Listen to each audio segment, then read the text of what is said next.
সবাইকে আন্তর্জাতিক নারী দিবসের শুভেচ্ছা জানিয়ে শুরু করছি। প্রতি বছর ৮ই মার্চ বিশ্বজুড়ে পালিত হয় আন্তর্জাতিক নারী দিবস। ১৯১১ সালে ১৯শে মার্চ সর্বপ্রথম আন্তর্জাতিক নারী দিবস পালিত হয়। সেদিন একযোগে ইউরোপের অস্ট্রিয়া, ডেনমার্ক, জার্মানি এবং সুইজারল্যান্ডে ১০ লক্ষেরও বেশি মানুষ নারীর কাজ, ভোটদান এবং সরকারি পদে প্রতিষ্ঠিত থাকার অধিকারের জন্য প্রতিবাদ করে। ১৯১০ সালে জার্মান সমাজতান্ত্রিক ক্লারা জেটিন কোপেনহেগেনে কর্মজীবী নারীদের আন্তর্জাতিক সম্মেলনে একটি আন্তর্জাতিক বার্ষিক নারী দিবসের প্রস্তাব করেছিলেন। ১৯১৭ সালের ৮ মার্চ জুলিয়ান ক্যালেন্ডারে, যেটা ২৩শে ফেব্রুয়ারি, রাশিয়ান নারীরা রুটি এবং শান্তি নামে ধর্মঘট শুরু করে, যা ফেব্রুয়ারি বিপ্লবের সূচনা করে।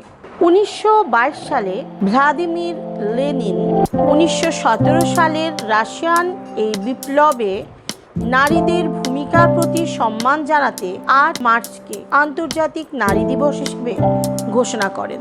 ১৯৭৫ সালে জাতিসংঘ আনুষ্ঠানিকভাবে আন্তর্জাতিক নারী দিবসকে স্বীকৃতি দেয়, যাকে আন্তর্জাতিক নারী বর্ষ হিসেবে মনোনীত করা হয়েছিল। ১৯৭৭ সালের ডিসেম্বর মাসে জাতিসংঘের সাধারণ পরিষদ ১৭ মার্চকে নারী অধিকার ও আন্তর্জাতিক শান্তির জন্য জাতিসংঘ দিবস হিসেবে পৃথিবীতে জাতিসংঘের অন্তর্ভুক্ত প্রতিটি দেশে আনুষ্ঠানিকভাবে পালন করা স্বীকৃতি দেওয়ার জন্য একটি প্রস্তাব গ্রহণ করে। শান্তি, নিরাপত্তা এবং সামাজিক অগ্রগতিতে নারীর অবদানকে সম্মান জানাতে এবং সমতার পক্ষে কথা বলার জন্য এই দিবসটি প্রতিষ্ঠিত হয়েছিল।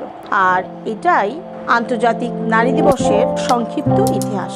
এবছর আন্তর্জাতিক নারী দিবস তার ১১৫তম দিবসটি পালন করছে, যার সূচনা হয়েছিল উত্তর আমেরিকা ও ইউরোপে বিংশ শতাব্দীর গোড়ার দিকের শ্রমিক আন্দোলন থেকে এর যাত্রা শুরু হয়েছিল। এবার আন্তর্জাতিক নারী দিবসটি ১১৫তম আন্তর্জাতিক নারী দিবস হিসেবে পালিত হচ্ছে। উত্তর আমেরিকা এবং ইউরোপে বিংশ শতাব্দীর গোড়ার দিকের শ্রমিক আন্দোলন থেকে উদ্ভূত হয়েছিল এই দিবসের, যার লক্ষ্য ছিল ভোটাধিকার, উন্নত বেতন এবং কর্মঘণ্টা কমানো। সমাজের সূচনা থেকেই নারীর এই দীর্ঘ কণ্টকাকীর্ণ পথ চলা।